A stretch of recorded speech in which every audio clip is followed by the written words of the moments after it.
Now let's talk about gas laws, and these gas laws will lead us to something called the combined gas law. The first of these is Boyles Law, and what we can imagine is a simple experiment where we have a gas trapped between liquid mercury and a rubber stopper in a glass tube, and that what we then do is we add more liquid mercury to the tube. What we've already discussed is that the height of liquid mercury equals a pressure. So, and in fact, millimeters of mercury is a pressure. So higher pressure. And that higher pressure, if we did this experiment, would lead to a smaller volume.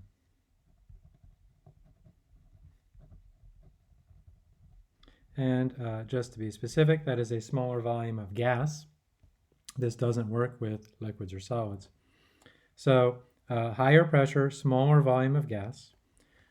We could do an experiment with several different amounts of pressure and then measure the volume in the container, and we would find a relationship that looks like this. And what we would then do is we would then plot inverse volume, which is 1 over volume, and versus pressure, and we would find that there is a linear relationship. So what we're finding is that pressure is proportional to 1 over volume. Okay, and so this is also called that pressure is inversely proportional to volume, or pressure is proportional to the inverse of volume.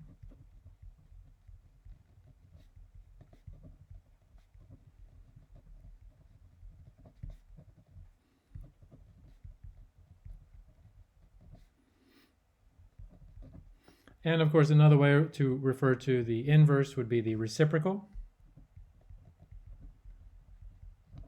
Both of those are ways of saying 1 over volume.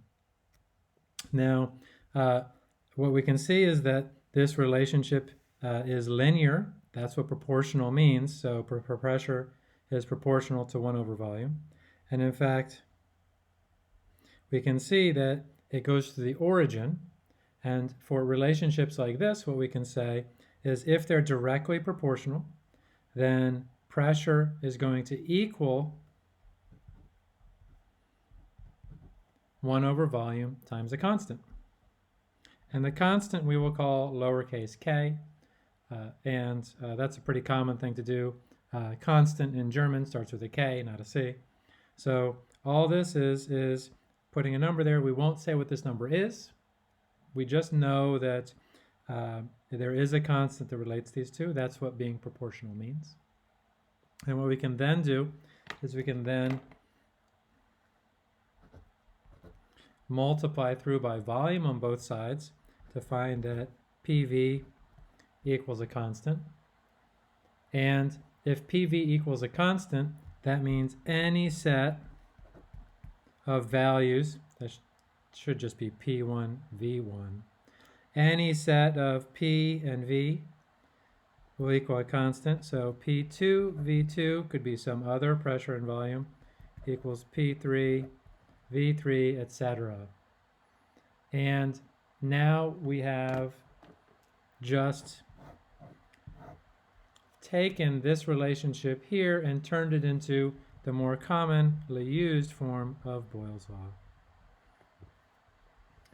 And this is a general relationship, meaning that anytime you see two things multiplied times each other that gets to a constant, you get a relationship just like this.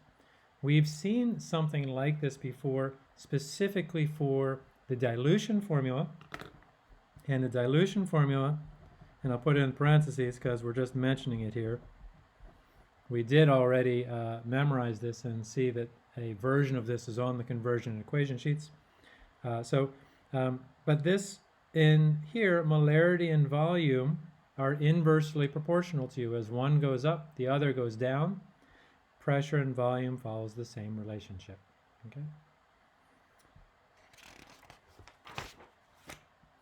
Now, what does this mean on a molecular scale? Well, we'll talk a little bit about this, and we've talked about it already. So we know that pressure is caused by the molecules striking the sides of the container. Okay, and so we've got, in a very real way, we've got pressure being created by gas molecules hitting the surface, any surface, but my demonstration here is this is a gas particle striking the surface, creating, with a force and creating a pressure. And then what we're going to do is we're going to move from a 1 kilogram weight to a 2 kilogram weight. That's going to double the force, double the mass, double the force. And when you double that force, it's going to sink at first until the volume decreases enough. So volume decreases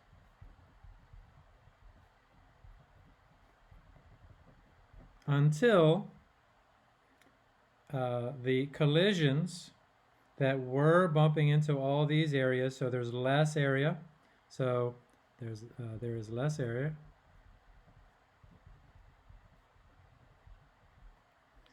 but the same number of collisions.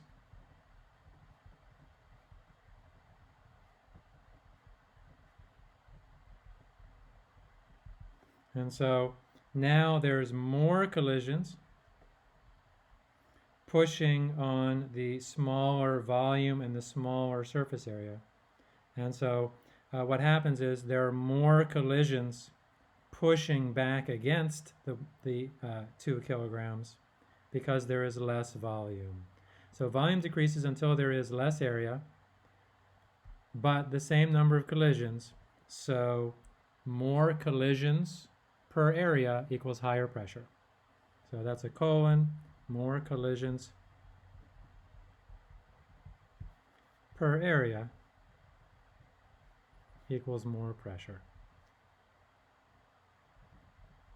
And we're not going to attempt to motivate exactly why there's a linear relationship or an inversely proportional relationship between the two.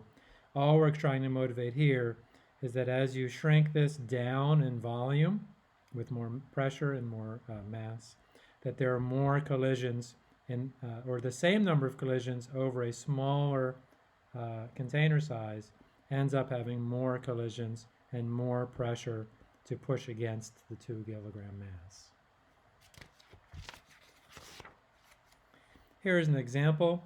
A cylinder with a movable piston has a volume of 7.25 liters at 4.52 atmospheres. What is the volume at 1.21 atmospheres? We know that this is not an ideal gas law problem because there's no mention of moles or grams. So in searching around, we see that there's pressures and volumes.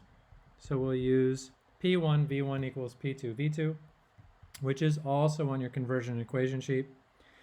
A cylinder has a movable piston. A cylinder with a movable piston has a volume of 7.25 liters at 4.52 atmospheres. What is the volume at 1.21 atmospheres? Plug everything in, chug to the answer. V2 is going to be these two multiplied 4.52 times 7.25 divided by 1.21, 27.1 liters. All numbers have units in this class, or almost all numbers.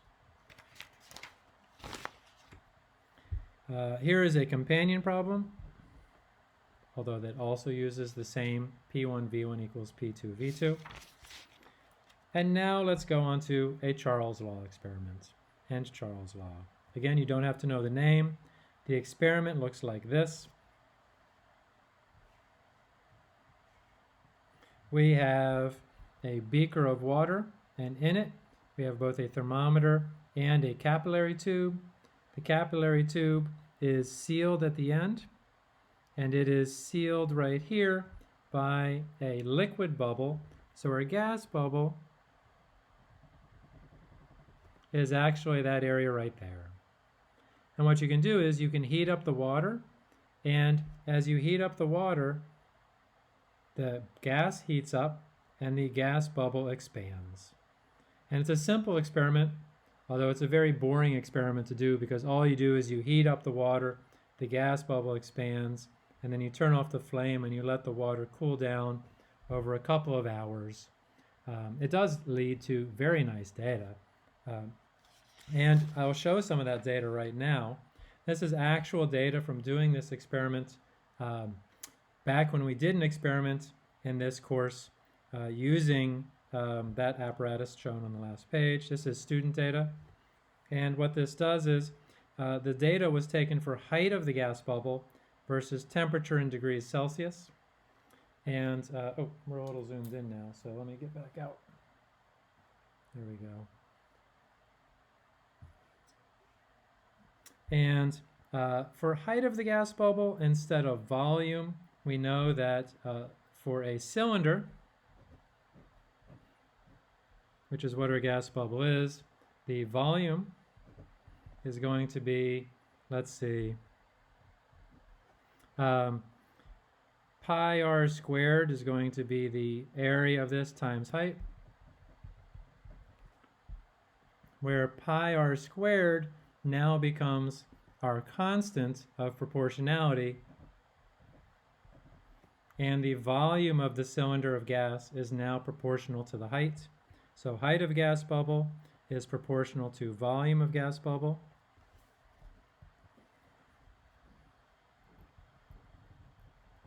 So proportional to volume of gas bubble.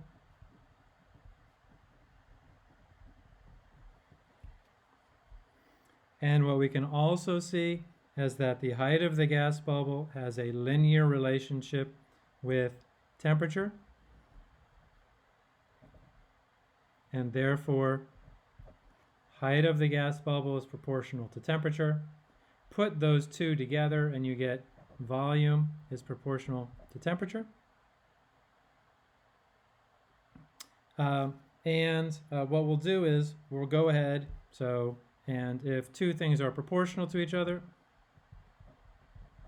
there is a constant of proportionality. That constant of proportionality means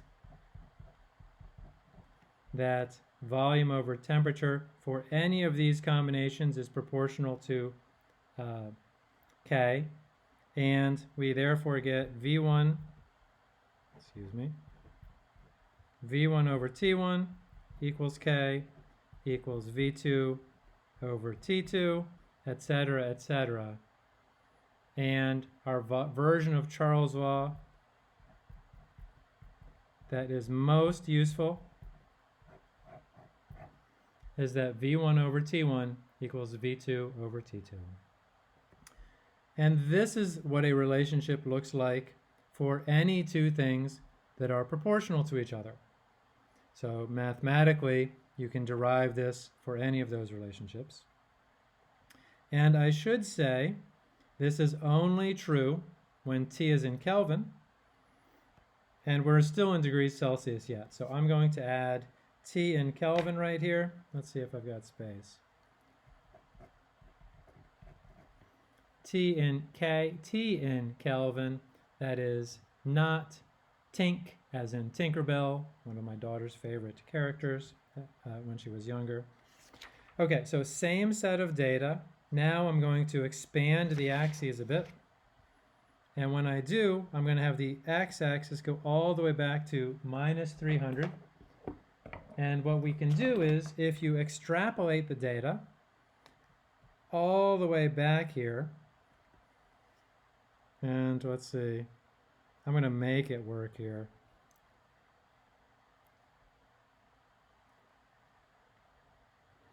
Something like that. What you should find is that an extrapolation leads to the height of the gas bubble equaling 0.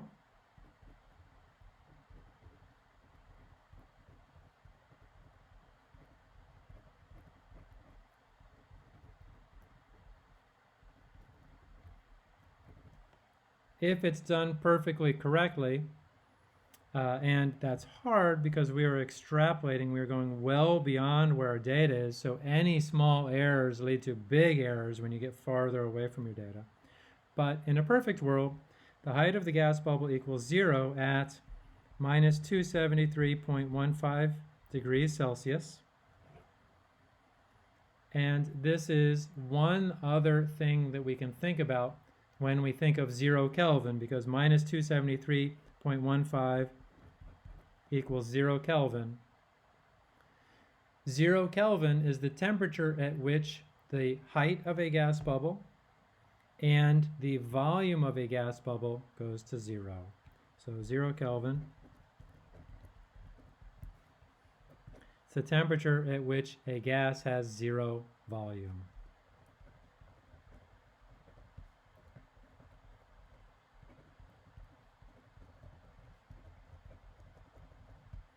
And that is true for an ideal gas. It is also true that as you get to lower and lower temperatures, that all gases condense into a liquid, and then almost all of them go into the solid phase. That's one of the many reasons we have to extrapolate so far from our data here. We know something else about 0 Kelvin, and we've certainly discussed it. I don't know, and I know we haven't proven it yet. Not only is it the temperature at which a gas has 0 volume, it is the temperature at which kinetic energy equals 0.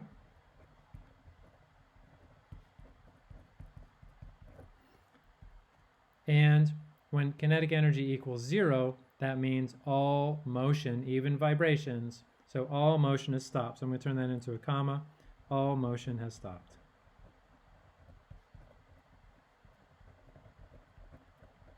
So no vibrations either.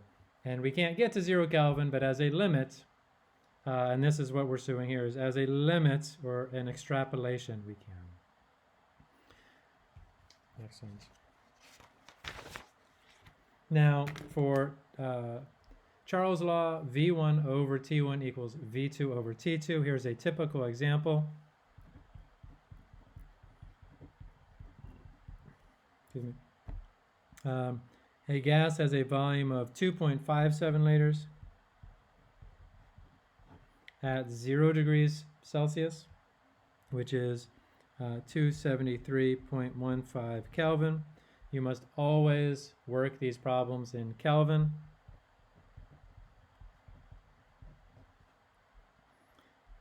What was the temperature at 2.80 liters of volume? T2 is the unknown. Go ahead and cross multiply, solve for T2. Let's see. Since they're proportional, we know that we have a larger volume. We must have a larger temperature, so it will be higher than 273. So you cross multiply the 2.8 times 273.15, and 273 would be fine here as well. Divided by 2.57, 298 Kelvin is the answer for this problem. Here is a companion problem.